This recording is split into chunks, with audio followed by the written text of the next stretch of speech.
Good afternoon, students.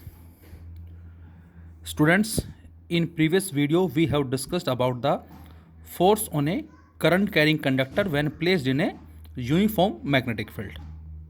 हमने बेटा force की वैल्यू फाइंड आउट की थी किसी भी करंट कैरिंग कंडक्टर पे जब उसको हम किसी एक्सटर्नल मैग्नेटिक फील्ड में लोकेट करते हैं, और उस फोर्स की वैल्यू आई थी बच्चों हमारे पास F equal to I B L sine theta.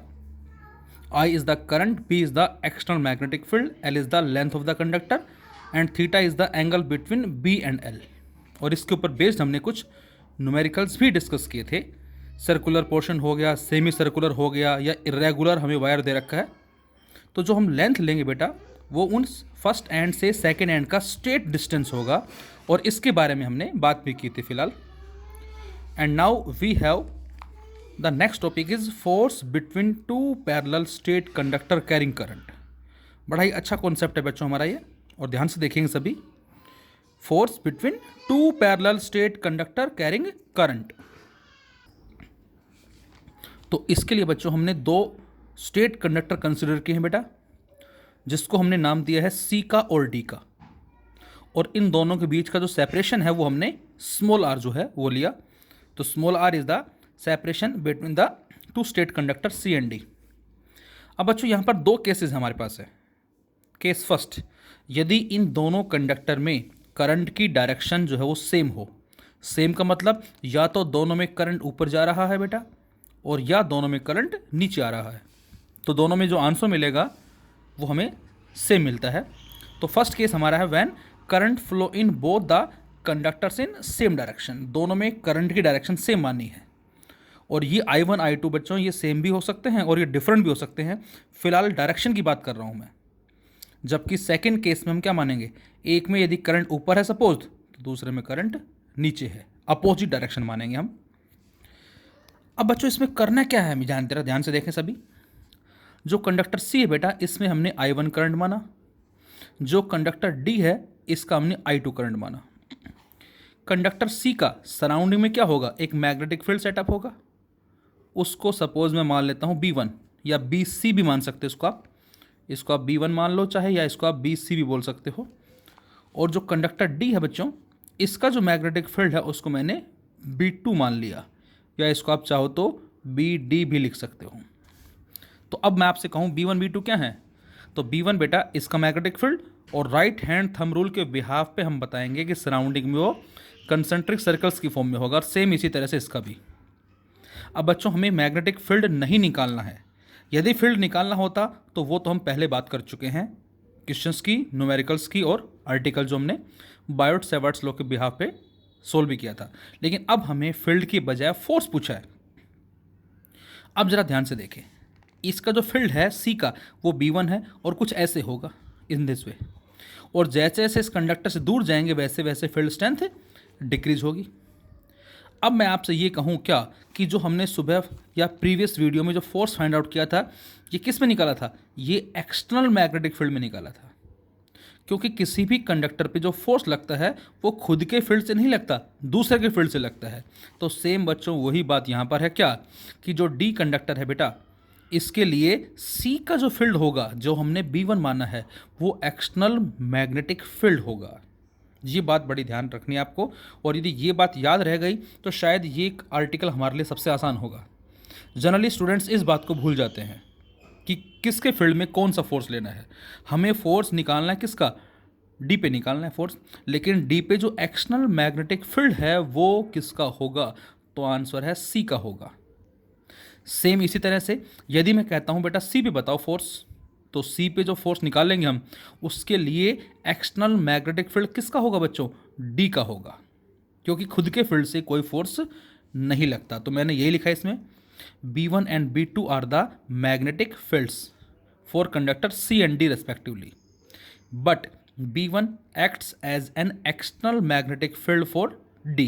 जो B1 है बेटा सी का मैग्नेटिक फील्ड डी के लिए एक्सटर्नल मैग्नेटिक फील्ड का काम करेगा. Similarly, B2 acts as external magnetic field for conductor C. तो C के लिए जो B2 होगा वो एक्सटर्नल फील्ड का काम करेगा. अब हमारा फॉर्मूला होता है F equal to I B L sine theta. Force किसका फोर्स, सेकेंड कंडक्टर का फोर्स। करंट किसका करंट, सेकेंड कंडक्टर का करंट। तो सेकेंड पे फोर्स निकालना है, उसमें ये करंट फ्लो कर रहा है, लेकिन उसके ऊपर जो फील्ड है वो किसका होगा, सी का होगा, फर्स्ट का होगा। तो ये B1 जो है, ये B1 कंडक्टर D के लिए एक्सटर्नल मैग्नेटिक फील्ड होगा। और थीटा किसके बीच का एंगल होता है बेटा, लेंथ और मैग्नेटिक फील्ड के बीच का एंगल। तो ज़रा सबसे पहले बच्चों इस वीडियो को पॉज करके आप ज़रा ये बताएं कि सी कंडक्टर का डी के ऊपर जो मैग्नेटिक फील्ड है using right hand thumb rule, वो आउटवर्ड होगा या इनवर्ड होगा। ध्यान से देखें। तो करंट ऊपर जा रहा है सी में, इस हिस्से पे करंट फील्ड जो है वो आउटवर्ड होगा, और जब घूम के हम इधर आएंगे डी की तरफ तो मेरी उंगलियां अंदर जा रही हैं। इस बात का मतलब है इस तरफ जो फील्ड है इस सी का वो क्या होगा, इनवर्ड होगा। तो यहाँ पर आप चाहो तो क्रॉस लगा सकते हो। क्रॉस का मतलब इस तरफ सारा फील्ड इनवर्ड है और इस तरफ फील्ड आउटवर्ड है। लेकिन यहाँ पर सपोज मैं कहता हूँ बड़ा क्रॉस, फिर और छोटा, फिर और छोटा, फिर और छोटा, क्योंकि फील्ड लगातार घटता भी जा रहा है बच्चों। फील्ड स्ट्रेंथ डिक्रीज वो हम सोल्व कर सकते हैं फॉर्मूले के बिहाफ पे। तो फिलहाल यहाँ पर जो फील्ड होगा बच्चों वो कुछ ऐसे होगा, इस तरह से। ये जो आपको नज़र आ रहा है पेन नीचे की तरफ। अब मैं आपसे कहूँ ये बताओ इस B1 में और सेकेंड कंडक्टर की लेंथ में एंगल कितना है। तो बच्चों ये तो हमारे पास क्या हो गया, कंडक्टर जो आपको नज़र आ रहा है D, और इस तरह से जो है एग्जैक्ट, और इसके ऊपर ये क्या काम कर रहा है, एक्सटर्नल फील्ड। दोनों क्या है, म्यूचुअली परपेंडिकुलर है, और एंगल 90 sin 90 1 हो जाएगा। और इस एल को ले गए फोर्स के नीचे, और इसको हम बोलते हैं बच्चों फोर्स पर यूनिट लेंथ। हमें कितनी लेंथ पे निकालना है वो हमें न्यूमेरिकल्स में गिवन होगी। फिलहाल यहाँ पर हम force per unit length find out करेंगे। So this force per unit length मतलब सेकेंड पे फोर्स हम कैलकुलेट कर रहे हैं यूनिट लेंथ के लिए, F2 equal to I2 into B1। B1 क्या है बच्चों, B1 सेकेंड कंडक्टर के लिए फिर से एक्सटर्नल मैग्नेटिक फील्ड होगा, और इसकी वैल्यू कितनी होती है बेटा, इसकी वैल्यू होती है μ0/4 इंटू 2I1/r। ये ऑलरेडी हमने रिजल्ट स्टडी किया हुआ है बायट-सेवर्ट्स लॉ के अंदर, और उसको डायरेक्ट हम यहाँ पर अप्लाई कर देंगे, तो ये इसका फील्ड आ जाएगा। और अब इसको I2 I1 को साथ साथ लिख दें, तो यहाँ से जो रिजल्ट मिला वो आ गया F2/L equal to μ0/4 2I1 I2/r। अब बच्चों मैं ये कहूँ आपसे कि आपने B1 की डायरेक्शन तो बता दी राइट हैंड थंब रूल को यूज़ करके कुछ इस तरह से, जो कि इनवर्ड आया। अब बच्चों मैं आपसे कहूँ ये बताओ कि कंडक्टर D पे जो फोर्स लगेगा वो किस तरफ होगा। तो अब आप ये सोचें कि अब फोर्स जो हमें फाइंड आउट करना है करंट कैरिंग कंडक्टर पे, इसके लिए कौन सा रूल अप्लाई करेंगे बच्चों बेटा। तो बच्चों इसके लिए हम अप्लाई करेंगे फ्लेमिंग लेफ्ट हैंड रूल। आपको ध्यान होगा शायद मैंने बताया था कि फ्लेमिंग लेफ्ट हैंड रूल जो है वो हम मैग्नेटिक फोर्स फाइंड आउट करने के लिए या उसकी डायरेक्शन को फाइंड आउट करने के लिए अप्लाई करते हैं। लेकिन वो फोर्स चार्ज पे भी हो सकता है या वो फोर्स किसी करंट कैरिंग कंडक्टर पे भी हो सकता है। अब यही हमारा रूल है, force, magnetic field and current. तो ये जो उंगली होगी बेटा ये है फील्ड, जो कि B1 जो आपको नज़र आ रहा है कुछ ऐसे अंदर रखेंगे, नीचे तरफ रखेंगे यहाँ पर। अब इस D में करंट कैसे जा रहा है बच्चों, ऊपर जा रहा है कुछ ऐसे, इस तरह से। अब आप बताएं फोर्स किधर आया, C की तरफ आया, नज़र आ रहा है सभी को। तो इसका मतलब जो F2 आया वो C की तरफ आया, और इस बात का मतलब है क्या कि जो D पे फोर्स लगा C के फील्ड की वजह से, वो फोर्स इस D को C की तरफ खींच रहा है, पुल कर रहा है। और जब पुल करता है तो इसको हम क्या बोलते हैं, अट्रैक्शन, अट्रैक्टिव फोर्स।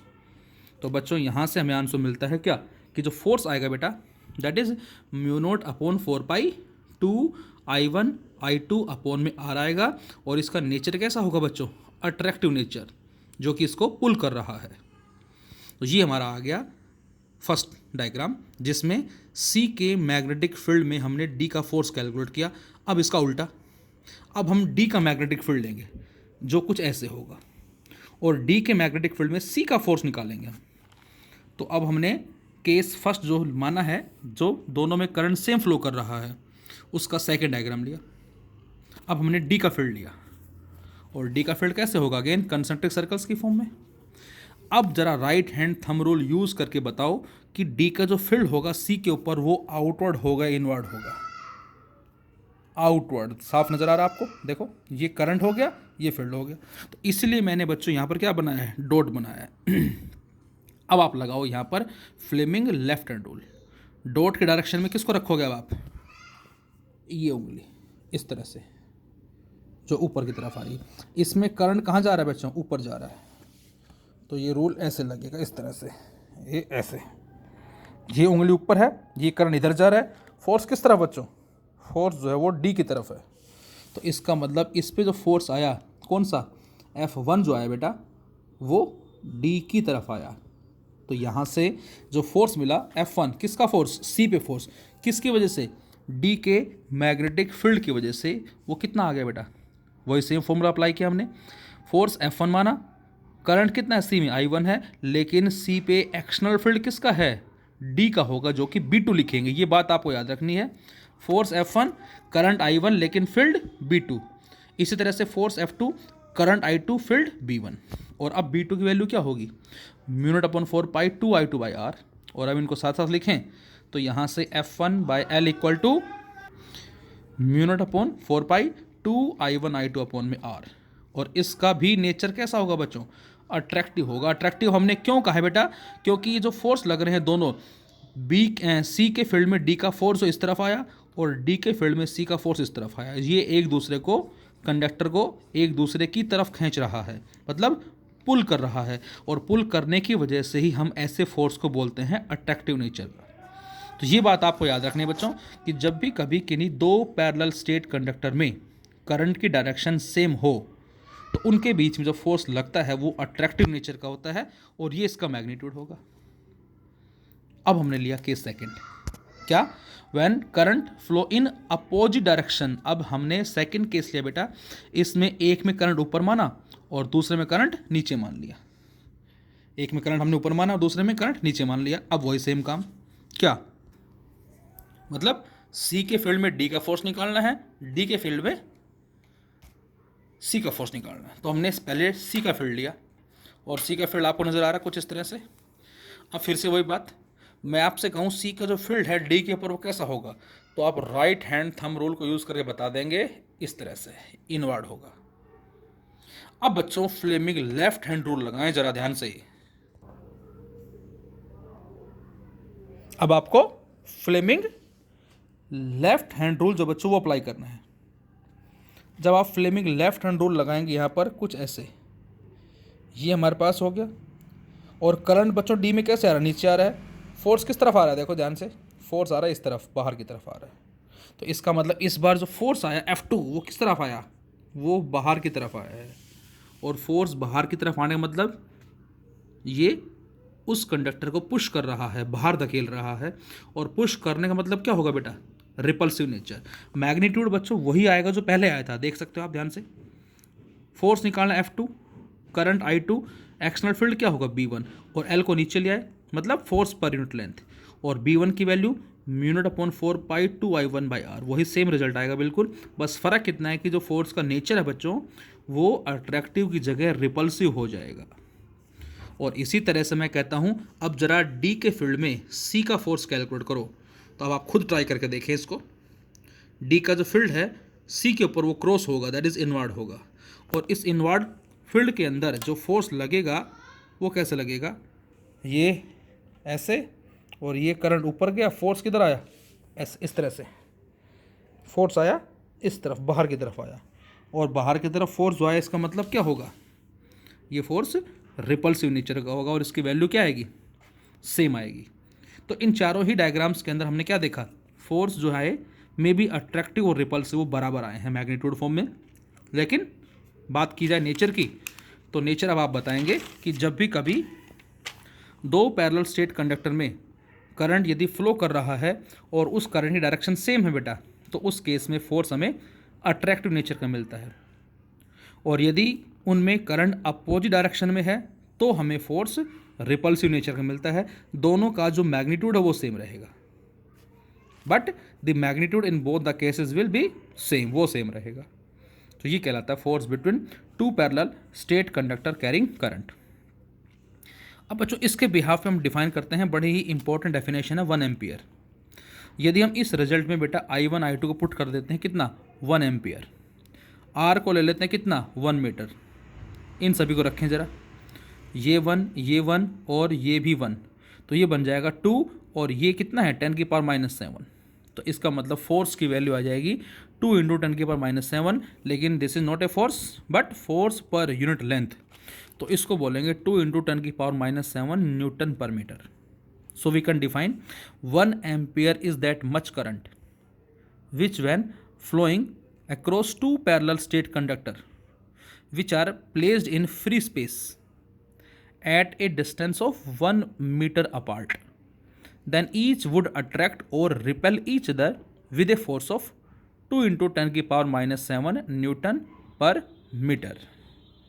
जब कभी भी किन्हीं दो पैरेलल स्टेट कंडक्टर में करंट फ्लो कर रहा है 1 एम्पियर, तो उस केस में और साथ साथ उन दोनों को कहाँ रखा गया, फ्री स्पेस में, कितने डिस्टेंस पे 1 मीटर डिस्टेंस पे, तो बेटा उनके बीच में अट्रैक्टिव फोर्स भी हो सकता है और रिपल्सिव भी हो सकता है, डिपेंड करेगा कि दोनों में करंट सेम डायरेक्शन में है या करंट अपोजिट डायरेक्शन में है।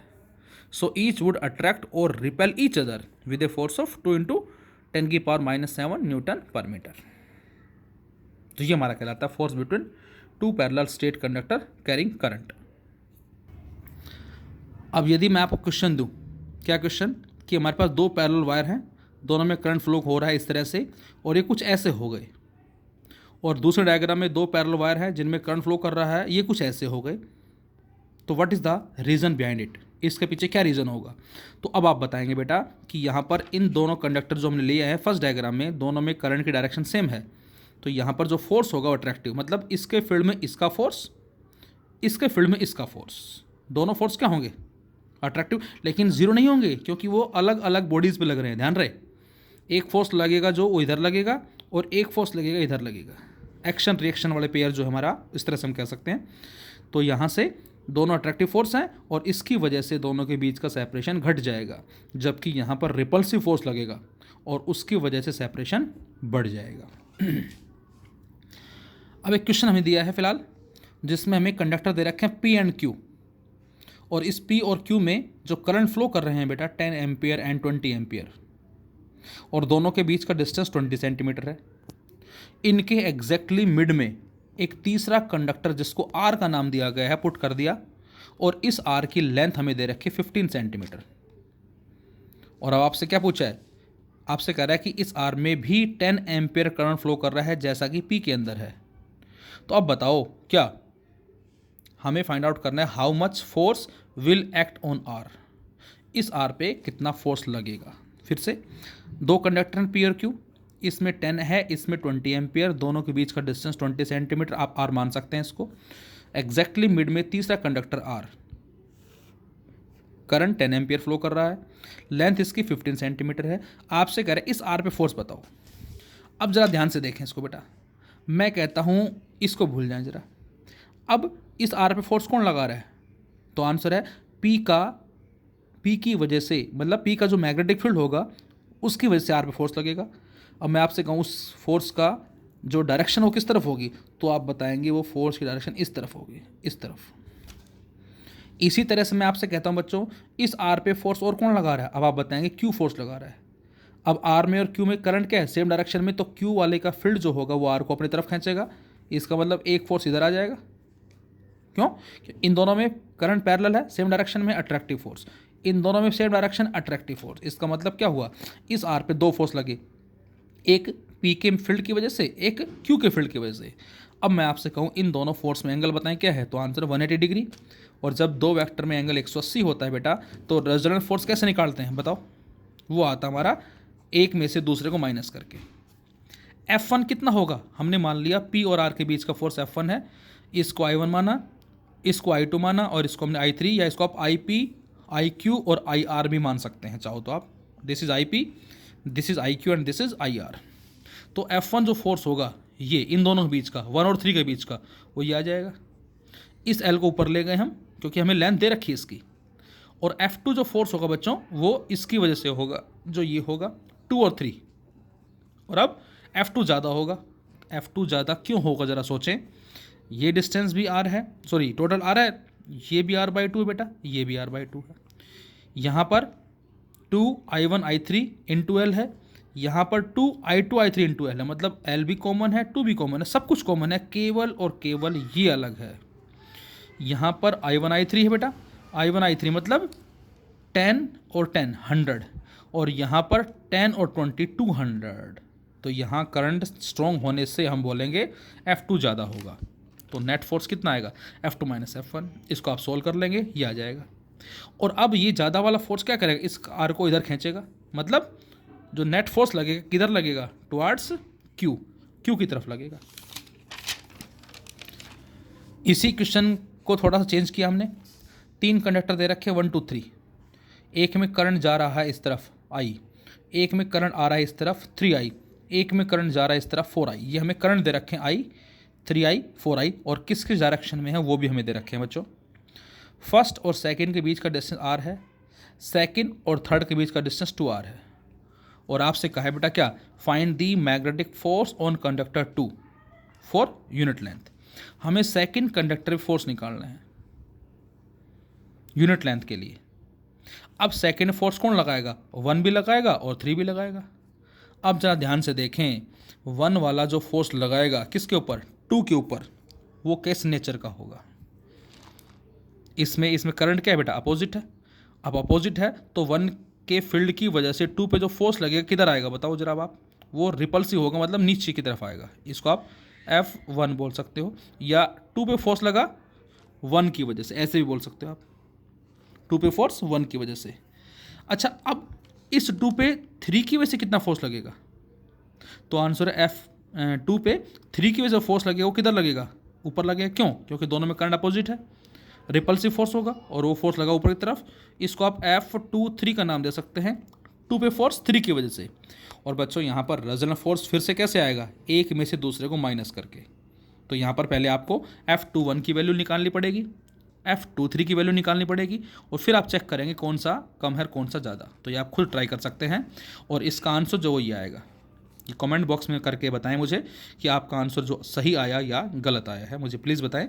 And in the direction of wire first, और जो मतलब कहने का ये कि ये फोर्स ज़्यादा आएगा बेटा, ये कम आएगा, और जब इसमें से इसको माइनस करेंगे तो ऊपर की तरफ नेट फोर्स लगेगा। तो इसका ये आंसर आ जाएगा बच्चों। ये हमारा बड़ा ही इंपॉर्टेंट क्वेश्चन है। इसमें हमें एक स्ट्रेट वायर दे रखा है, और इसके साइड में एक रेक्टेंगुलर लूप दिखा रखा है, आपको साफ नज़र आ रहा है।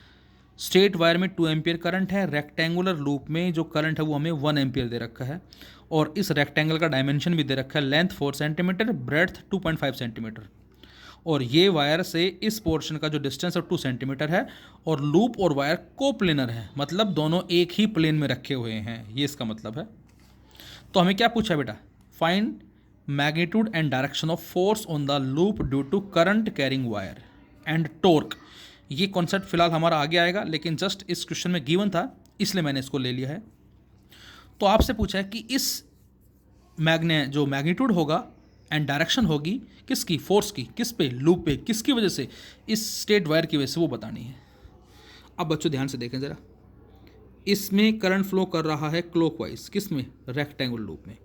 यदि मैं बात करूं इसको KLMN, मैंने 4 नाम दे दिए इसको। अब मैं आपसे कहूं जो KN पोर्शन है ये वाला, इसमें करंट ऊपर जा रहा है, और इसमें भी करंट क्या है बेटा, ऊपर जा रहा है। तो आप इन सभी पोर्शन को भूल जाओ जरा। मैं कहता हूं अब बताएं KN पे जो फोर्स लगेगा स्ट्रेट कंडक्टर से, वो अट्रैक्टिव होगा या रिपल्सिव होगा। तो आपका आंसर है अट्रैक्टिव होगा, क्योंकि दोनों में करंट सेम डायरेक्शन में है, अट्रैक्टिव होगा। और उस अट्रैक्टिव की वैल्यू क्या होगी, μ0/4 पाई 2 I1 I2 और अपॉन में R कितना है, 2 सेंटीमीटर। ये फोर्स सोल्व कर लेंगे आप इसके ऊपर। इसी तरह से इस पे फोर्स निकाले, अब हम इनको भूल जाते हैं ज़रा। अब इसमें करंट ऊपर है बेटा, इसमें करंट नीचे है, इन दोनों फोर्स कैसा आएगा, रिपल्सिव। इन दोनों का हमें सोल्व करने की जरूरत नहीं है बच्चों, क्यों, क्योंकि ये पोर्शन और ये पोर्शन इस वायर से सेम डिस्टेंस में, ये आपस में कैंसिल आउट कर देंगे। हाँ, ये पोर्शन और ये पोर्शन सेम डिस्टेंस पे नहीं है, ये अलग अलग डिस्टेंस पे हैं। तो बच्चों ऐसे क्वेश्चंस में हमें इनका सोल्व करने की ज़रूरत नहीं है, केवल इसका और इसका निकालना है। अब इसमें करंट दोनों में सेम है, तो अट्रैक्टिव फोर्स आएगा, कितना आएगा, उसको F1 मान लिया हमने, μ0/4 पाई 2 I1 I2 बाई R का मतलब ये डिस्टेंस, और साथ में एल किसकी लेंथ, जिस पे फोर्स निकाल रहे हैं, और लेंथ है कितनी बच्चों, ये 4 सेंटीमीटर। ये एफ ए या F1 बोल दें। F2 इस पोर्शन पे फोर्स, इस पे फोर्स कैसा होगा, रिपल्सिव होगा। क्यों बेटा, दोनों में करंट अपोजिट है, तो रिपल्सिव बाहर, अट्रैक्टिव अंदर, रिपल्सिव फोर्स ये आ जाएगा। लेकिन इस बार जो आर है वो क्या होगा, आर यहाँ से यहाँ तक का डिस्टेंस। अब 2 तो ये है बच्चों, और 2.5 ये है बेटा, तो टोटल कितना आ जाएगा 4.5 सेंटीमीटर आ गया। और अब F A minus F R कर दें तो ये हमें आंसर मिलेगा। तो इसका मतलब मैं कहूँ, ये बताओ कि इस लूप पे नेट फोर्स जो है वो किस तरफ आया, तो आंसर है अट्रैक्टिव ज़्यादा है, रिपल्सिव कम। तो जब अट्रैक्टिव में से रिपल्सिव को माइनस करेंगे तो लूप किधर जाएगा, स्ट्रेट वायर की तरफ जाएगा। तो आंसर है the loop moves towards the wire. और ये कहा जाए यदि आपसे कि what will be your answer if the direction of the loop be reversed, सभी कुछ सेम है, केवल हमने इस लूप में करंट की डायरेक्शन को उल्टा कर दिया। अब जरा सोचें कि यदि करंट क्लॉकवाइज की जगह एंटी क्लॉकवाइज फ्लो कर रहा है तो इसमें करंट नीचे आएगा, इसमें ऊपर जाएगा, तो अब ये बन जाएगा रिपल्सिव फोर्स इन दोनों का, और इसका क्या बनेगा, अट्रैक्टिव फोर्स। तो फिर हमारा आंसर होगा रिपल्सिव माइनस अट्रैक्टिव, रिपल्सिव बाहर की तरफ धकेला जाएगा लूप ये। लेकिन मैग्नीट्यूड कितना होगा बच्चों, सेम रहेगा, मैग्नीट्यूड सेम होगा, बस लूप पे जो फोर्स लगेगा वो बाहर की तरफ लगेगा, रिपल्सिव नेचर का होगा। सेकंड पार्ट में कह रहा है टॉर्क एक्टिंग ऑन लूप, हमें टॉर्क निकालना है। बच्चों ये टॉर्क का कॉन्सेप्ट हम नेक्स्ट वीडियो में पढ़ेंगे बेटा। फिलहाल वहाँ से जो रिजल्ट मिलेगा हमें टॉर्क का, वो मिलता है M cross B, where M cross B is MB sine theta. अब जरा सोचे M क्या है, यहाँ मैंने बताया था आपको, M is the magnetic dipole moment. किसी भी लूप का मैग्नेटिक डाइपोल मोमेंट कैसे निकालते हैं बच्चों हम, NIA, N is the number of turns, I is the current and A is the area. तो इस रेक्टेंगुलर लूप का मैग्नेटिक डाइपोल मोमेंट कितना होगा, तो आंसर टर्न तो एक ही है, N को 1 पुट कर दे। करंट कितना है बेटा, करंट इसमें 1 एम्पियर है, और एरिया कितना है, लेंथ इंटू ब्रेड्थ से हम एरिया निकाल लेंगे। तो हमें मालूम है इस M को सोल्व कैसे करते हैं, तो ये हमारा फॉर्मूला होता है करंट इंटू एरिया। अब करंट भी पता है आपको, इसमें 1 एम्पियर है, एरिया पता है। अब मैं आपसे कहूँ ये बताओ कि मैग्नेटिक डाइपोल मोमेंट की डायरेक्शन क्या होती है, तो ये मैंने बताया था आपको बेटा, direction of M is from south to north, south से नॉर्थ की तरफ। अब बच्चों यहाँ पर करंट कैसे फ्लो कर रहा है, क्लॉकवाइज। और ये भी बताया था आपको कि जब भी कभी किसी लूप में करंट फ्लो करता है क्लॉकवाइज डायरेक्शन में, यदि किसी भी लूप में करंट फ्लो करता है बच्चों कैसे, क्लॉकवाइज डायरेक्शन इस तरह से, तो उसको हमने साउथ पोलरिटी का नाम दिया था, इसको बोलते हैं हम साउथ पोलरिटी।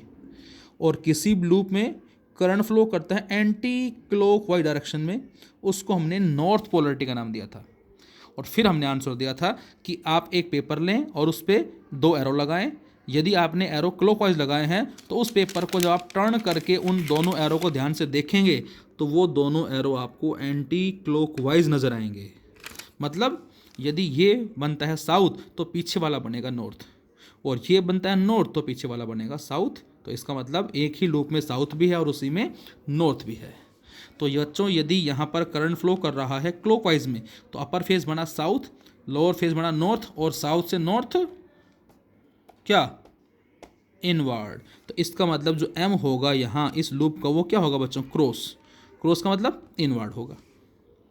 एक चीज़ हमें M की डायरेक्शन पता लगे, इनवर्ड। B, अब मैं आपसे कहूँ इस लूप पे एक्सटर्नल फील्ड किसका है, तो आंसर स्ट्रेट वायर का।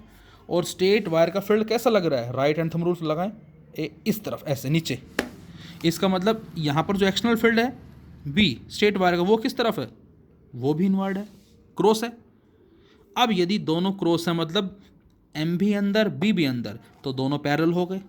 और यदि दोनों पैरेलल हो गए तो थीटा क्या हो जाएगा, 0। और जब थीटा 0 होगा तो साइन 0 0। तो इसका मतलब इस लूप पे नेट टॉर्क क्या होगा, 0। लेकिन फोर्स जो है वो 0 नहीं है। इसका मतलब हम इसको बोलते हैं कि जो लूप है ये रोटेशनल इक्विलिब्रियम में तो होगा but not in translational equilibrium.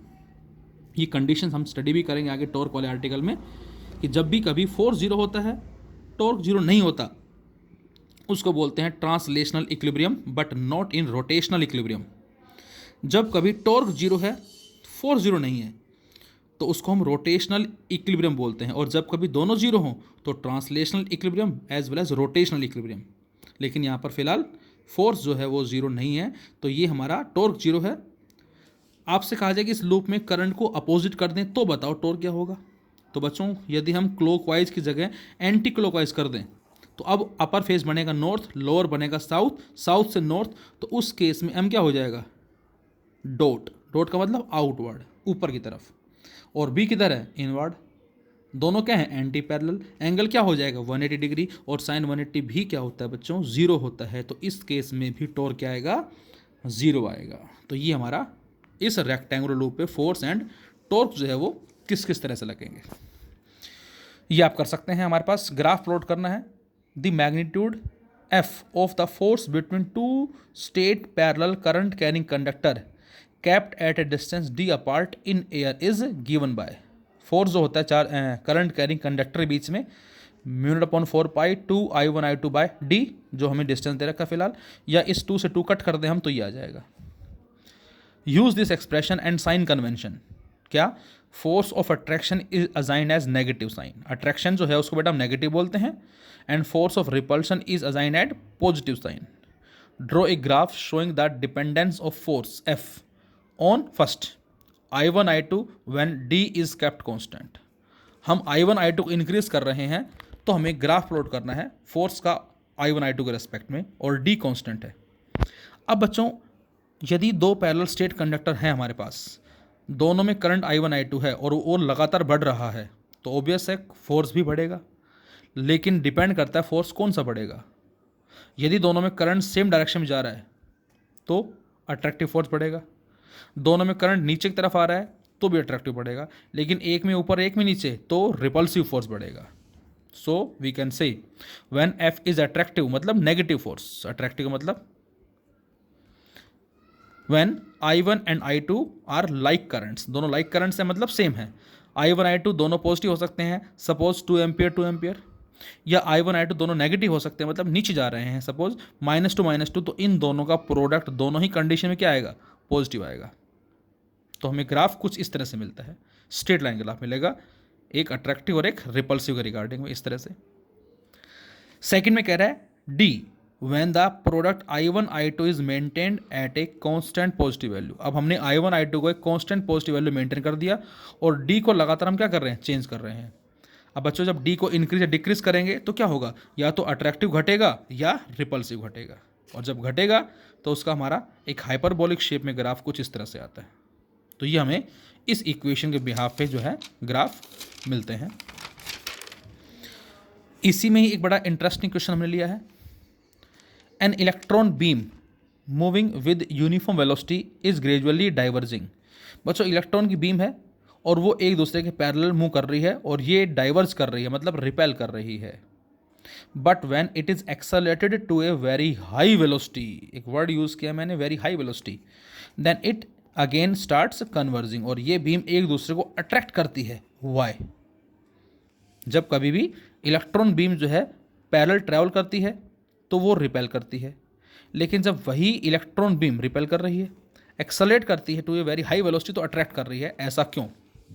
तो बच्चों ऐसा हमें जो इलेक्ट्रिक फोर्स और मैग्नेटिक फोर्स का जो रेशियो है उसके बिहाफ पे पता लगता है। फिलहाल बायोट सेवर्ट्स लॉ, जो कूलम्स लॉ हम पढ़ चुके हैं मैग्नेटिज्म में एज वेल एज इलेक्ट्रोस्टैटिक्स में, उसको जब हम सिंप्लीफाई करते हैं, डेरिवेशन है बता दूंगा यदि आप बोलते हैं तो हमें रिजल्ट जो मिलता है वो मिलता है Fm/Fe इक्वल टू v²/c², जिसमें v क्या है, पार्टिकल चार्ज, पार्टिकल की स्पीड, एंड c क्या है, लाइट की स्पीड बेटा। और हमें पता है कि v जो है काफ़ी लेस होती है किससे, c से, तो v²/c² जो होगा वेरी वेरी लेस देन किसके हो जाएगा, 1 के। तो इसका मतलब Fm/Fe जो है वो क्या हो जाएगा, very very less than 1। So we can say Fe is very very greater than Fm। So in calculating the force of interaction between moving charges we can neglect the magnetic force.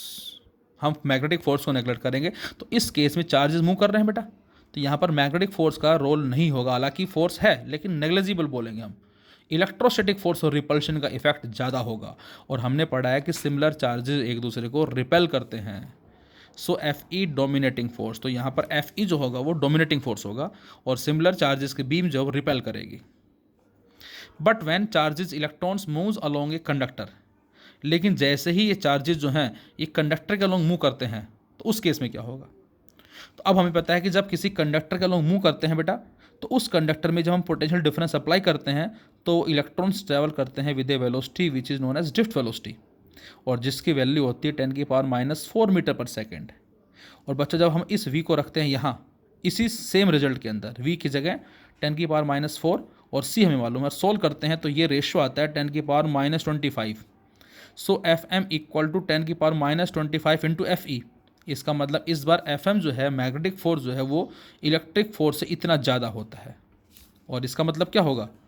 इसका मतलब होगा so the same beam accelerated with A very high velocity. इसका मतलब अब जब वो beam travel करेगी तो अब मैग्नेटिक जो फील्ड है या मैग्नेटिक फोर्स जो है उसका इफेक्ट ज़्यादा होगा, वो डोमिनेटिंग फोर्स कहलाएगा। और उसके हालांकि इलेक्ट्रिक फोर्स भी होगा, लेकिन एफएम का जो इफेक्ट होगा वो उसके कंपैरेटिवली ज़्यादा होगा। और जब इलेक्ट्रॉन बीम इधर जाएगी तो ऑब्वियस है करंट इसके अपोजिट डायरेक्शन फ्लो करेगा इस तरह से। और ये क्या बन गया? सेम डायरेक्शन में करंट। और जब सेम डायरेक्शन में करंट होगा तो क्या होगा बच्चों? वो अट्रैक्ट करेगा। तो ये आपको याद रखना है। यूनिफॉर्मली जा रही है तो रिपेल कर रही है, एक्सेलरेट कर रही है वेरी हाई स्पीड से तो ये अट्रैक्ट करती है। एक इसी में क्वेश्चन हमें आता है, मिलता है, why should a solenoid tends to contract when a current pass through it. जब बच्चों हम सोलेनॉइड के अंदर एक करंट पास करते हैं तो उसमें कॉन्ट्रैक्शन आ जाता है, उसकी कॉइल सारी सिकुड़ जाती हैं, ऐसा क्यों? तो ये हमने पढ़ा है बेटा कि सोलेनॉइड जो होता है उसका स्ट्रक्चर कुछ ऐसा है, सिलेंड्रिकल कॉइल जैसा। तो यहाँ जो फ्रंट में आपको पता है क्या कि सभी में करंट ऐसे होगा एक डायरेक्शन में, कुछ इस तरह से मान लेते हैं। जितने भी कॉइल पीछे की तरफ हैं उनमें सभी में करंट ऊपर है। इसी तरह से सेम टॉप और फ्रंट। मतलब कहने का ये है कि फ्रंट में जो हमें वायर नज़र आ रहे हैं ये स्ट्रेट वायर नज़र आ रहे हैं, है तो सर्कुलर, लेकिन जब हम आगे से देखते हैं तो हमें कुछ ऐसे पोर्शन नज़र आता है। पीछे से देखेंगे ऐसे नज़र आएगा, टॉप से देखेंगे और बॉटम से देखेंगे। तो इसका मतलब यहाँ पर सभी में डायरेक्शन जो है करंट की क्या है बेटा? सेम है। किस में? फ्रंट में भी और बैक में भी। तो यहाँ पर क्या होगा? जब कभी करंट सेम होता है तो अट्रैक्टिव फोर्स मिलता है। तो यहाँ भी अट्रैक्टिव फोर्स, यहाँ भी अट्रैक्टिव फोर्स, टॉप में भी और बॉटम में भी। तो अट्रैक्टिव फोर्स की वजह से वो कॉइल क्या हो जाएगी? सिकुड़ जाएगी, उसमें एक कॉन्ट्रैक्शन आ जाएगा। और सेम कॉन्सेप्ट है हमारे पास, मरकरी दे रखा है हमें, मरकरी डिश है जिसमें स्प्रिंग के एक एंड को डिप किया हुआ है स्लाइटली, दूसरे एंड को रिजिड सपोर्ट से कनेक्ट किया गया है और यहाँ बैटरी से कनेक्ट किया गया है थ्रू ए वन वे की। जैसे इसकी को प्रेस करेंगे तो स्प्रिंग जो है जंपिंग करना शुरू कर देगी, जिसको हम रोजेट्स स्पाइरल बोलते हैं। हमारा एक्सपेरिमेंट आता है ये। तो स्प्रिंग जंपिंग क्यों कर रही है ये हमें बताना होता है। तो आंसर है कि जब हम की प्रेस करते हैं बेटा तो करंट फ्लो करेगा, और करंट फ्लो होने से स्प्रिंग में जब करंट जाएगा तो यहाँ स्प्रिंग में आगे पीछे की तरफ अट्रैक्टिव फोर्स लगेगा और वो अट्रैक्टिव फोर्स इसको कंप्रेस कर देगा। और जैसे कंप्रेस करेगा इसका लोअर एंड इस मरकरी से बाहर आ जाएगा, और जैसे बाहर आ गया सर्किट ओपन सर्किट में कोई करंट फ्लो नहीं करेगा, और अब उस पर जो अट्रैक्टिव फोर्स का इफेक्ट है वो जीरो हो जाएगा। स्प्रिंग वापस आएगी, जैसे टच करेगी मरकरी को फिर सर्किट कंप्लीट और फिर करंट फ्लो करेगा, फिर अट्रैक्टिव फोर्स होगा, फिर स्प्रिंग कंप्रेस हो जाएगी, और जैसे ही कंप्रेस हुई लोअर एंड मरकरी से बाहर आ गया। तो ये प्रोसेस चलता जाएगा और इस तरह से स्प्रिंग जो है वो जंपिंग करती रहेगी। तो ये हमारे क्वेश्चंस कहलाते हैं based upon force between two parallel state conductor carrying current. Thank you.